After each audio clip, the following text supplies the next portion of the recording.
Hi, my name is Mr. Ortiz and I teach in the Design, Technology and Computing department here at Lenzie Academy. I am also part of the Learning and Teaching Committee, and it is in this capacity that I'm speaking to you today. As you would expect, learning and teaching is an extremely important focus for us as a school, and the committee reflects this with 30 plus members. Every department is represented on the committee with 1, 2 or even 3 members of staff involved, and this is of course great when sharing practice and ideas around the school. Over the last few years, even during difficult lockdown periods, the work the committee has been doing has continued to progress. The committee's role basically is to discover and consider the latest educational research around learning and teaching, trial it and test it and spread it around the rest of the school. Recently we have been lucky enough to have Osiris Education on board, who have been providing expert-led sessions for the staff and the committee on something called metacognition. Sometimes this is called thinking about thinking or learning to learn. Basically, it is encouraging our pupils to think about their own learning more explicitly. Now Mrs. Campbell and I will talk you through some areas and associated strategies that the committee has been focusing on. The areas are learner independence and motivation, and most recently, effective feedback strategies. Hi everyone, my name is Mrs. Campbell and I work in the Design, Technology and Computing department alongside Mr. Ortiz. I'm also a member of the Learning and Teaching Committee, and today I'm going to talk you through some of the learner independence and motivation strategies that we've been piloting as part of the metacognition work in Lenzie Academy.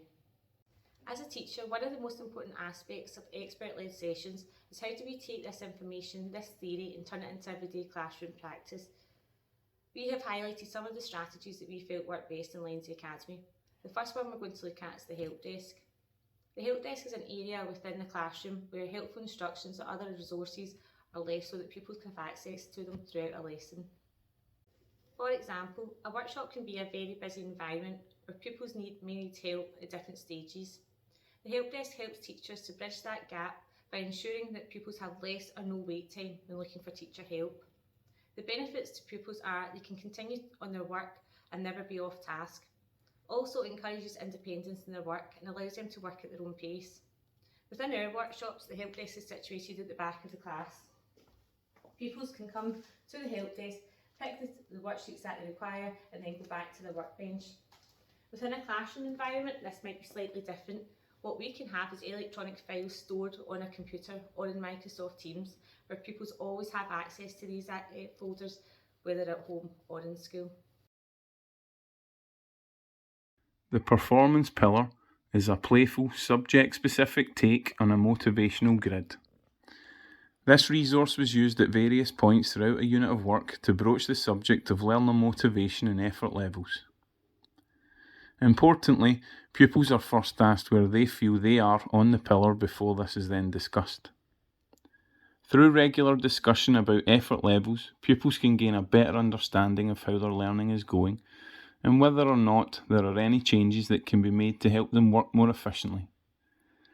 This also helped a great deal when setting individual targets with pupils in class. 3 Before Me is another great tool to help our pupils become more independent. It's arguably both a teaching and learning strategy. It requires when a student experiences a challenge, they must first problem solve. Sometimes pupils' initial reaction when they become stuck is to put their hand up and wait for the teacher to help. But 3 Before Me encourages our pupils to think more about the task the teacher has set them. They must first try to solve the problem in 3 different ways before asking the teacher. Step 1. Think. The pupil should think back to the demonstration, the PowerPoint or example the teacher has given. What did the teacher say at that point? Did they give any hints or tips to help at that particular point? Step 2.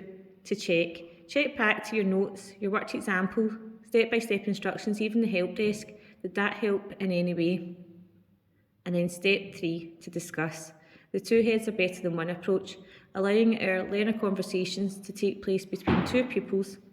This should be a pupil who's already covered this area of work. Students' ability to problem solve, both independently and collaboratively, is a crucial component of an efficient classroom.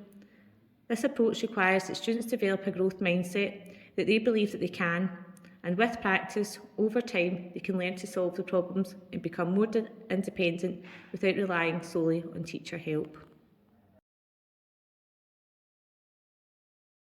A WAGOL, or what a good one looks like, is most commonly used as a literacy tool. We have designed a resource for our engineering science pupils, helping with written answers and lengthy calculations.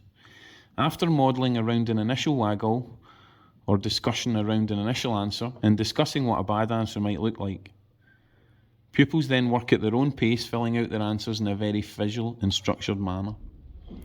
Importantly, this resource allows for reciprocal feedback throughout the lesson between teacher and pupil. The pupils gave very positive feedback on these resources, saying things like the WAGOLs helped them understand the structure needed for full marks that wee bit better. Next year, from August, the Learning and Teaching Committee will be looking to consolidate the work we've been doing, ensure there's a school-wide understanding of the strategies that we've been piloting. The most effective strategies as chosen by pupils and staff will be implemented and best practice shared across departments. To aid with this work, we will be conducting staff-led sessions on the August and service days, where staff can experience some of the metacognitive strategies firsthand in a lesson type scenario. Also, this will be an opportunity for staff out with the committee to discuss ideas and contribute directly to the work. Thanks for listening.